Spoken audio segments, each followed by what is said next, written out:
In Washington, D.C., homicides are down 32%.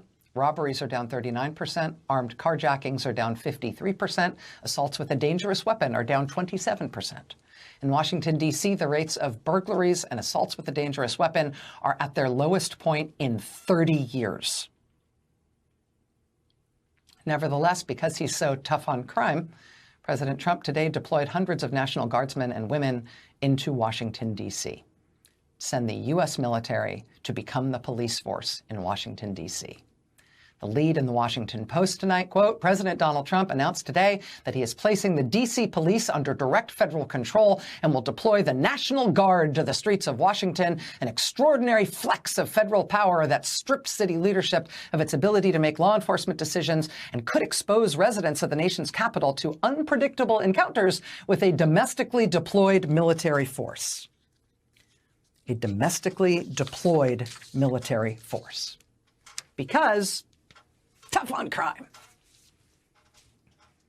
You think it's really about crime?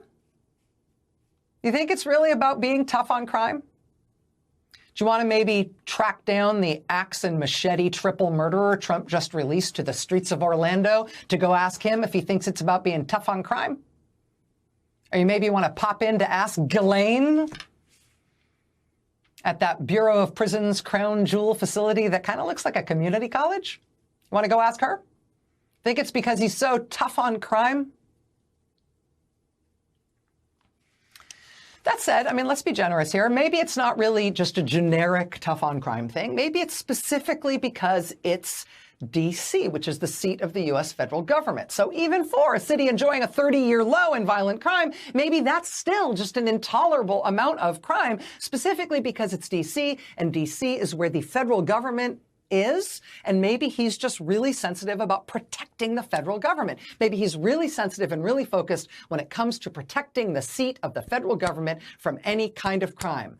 January 6th, no, forget about that. He's just sensitive about it now. Maybe that's it. Well, let's see. Today's Monday. On Friday, this happened.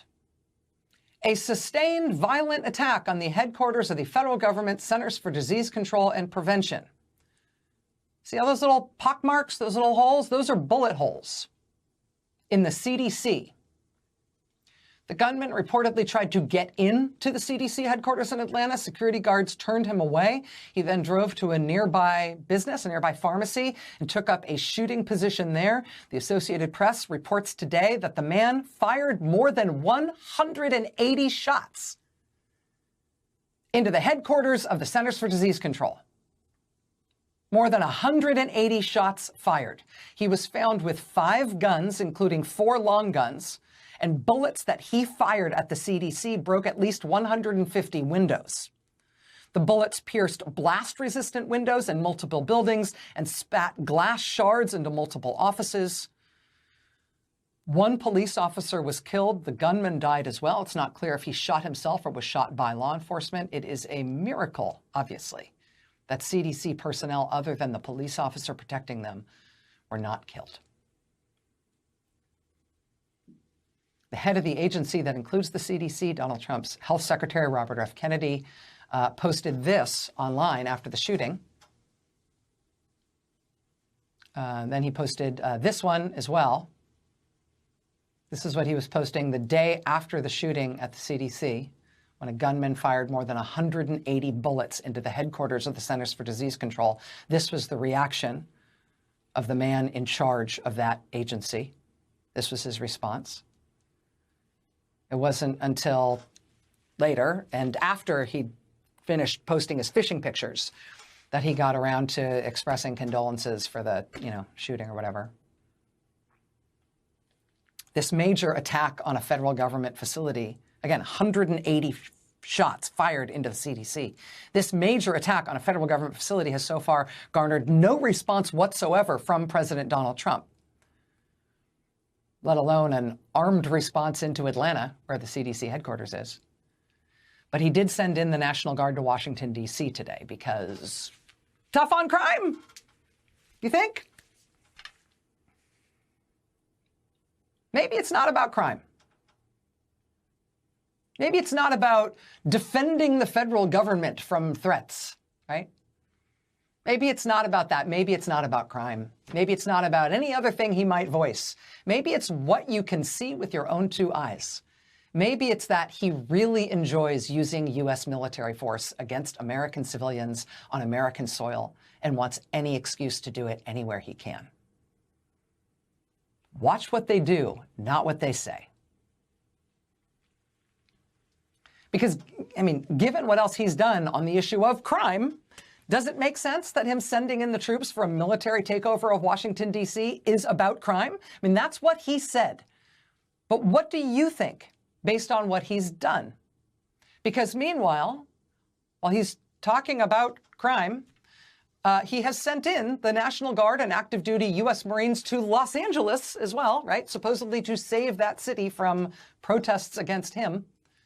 That deployment was so inexplicable and so palpably disconnected from its purported justifications that the LA Times reported on a spike in calls to the GI rights hotline, with military personnel telling that hotline they didn't want to be deployed to point guns at citizens.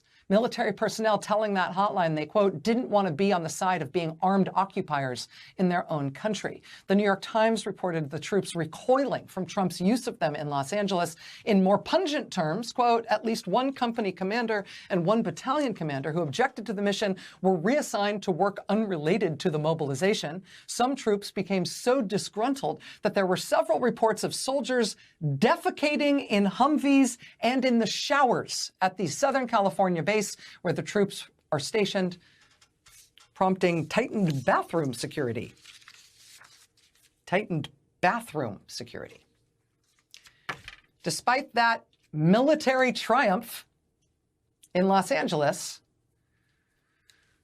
we've now got Trump using military bases now all over the country to hold massive new immigrant prison camps, which he is planning on military bases at Fort Bliss in Texas and Camp Atterbury in Indiana and Joint Base McGuire-Dix Lakehurst in New Jersey.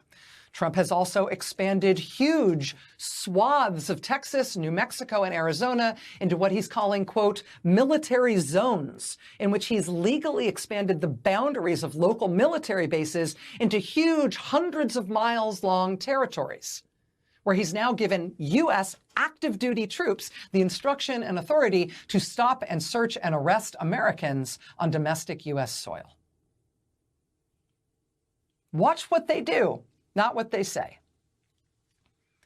He wants U.S. military force deployed on U.S. soil facing inward as a show of force to the American people about what he and the government can do to you. People in D.C. are already protesting against it. This was just today. Just as people in Los Angeles protested against it when Trump tried it there as well. This weekend, people protested in Los Angeles against ongoing immigration raids and arrests there. Those protests have not stopped in Los Angeles, with or without the National Guard and the Marines there to try to scare everyone into not protesting. People protested in Columbus, Ohio this weekend as well. Hands along High Street, they called it. Protest in Columbus, Ohio, where protesters lined the streets for 8 solid miles, protesting against what Trump is doing. This woman in Florida is 104 years old. She has been protesting every week, every Thursday with her neighbors and friends. Her sign in this picture says here, girls just want to have fun. Ding for scientific research. She's 104. She'll be 105 years old this week. And she is protesting against the Trump administration 1 out of her every 7 days. What are you doing with your life, you spring chicken? When Donald Trump sent troops to Los Angeles this summer on the absurd pretext that some kind of war was on, Los Angeles Mayor Karen Bass and other LA officials didn't just protest against it and try to stop it. They also warned the country that, yeah, he's doing this to us first, but it's going to be you next. They were clear-eyed about that. They were right. And we, clearly, are now in the part of the attempted authoritarian takeover where our authoritarian leader just starts trying to turn our own military to face us, the people of this country. And the questions that are equally important in response to that right now are, number one, what will the troops do about that? And number two, what will we do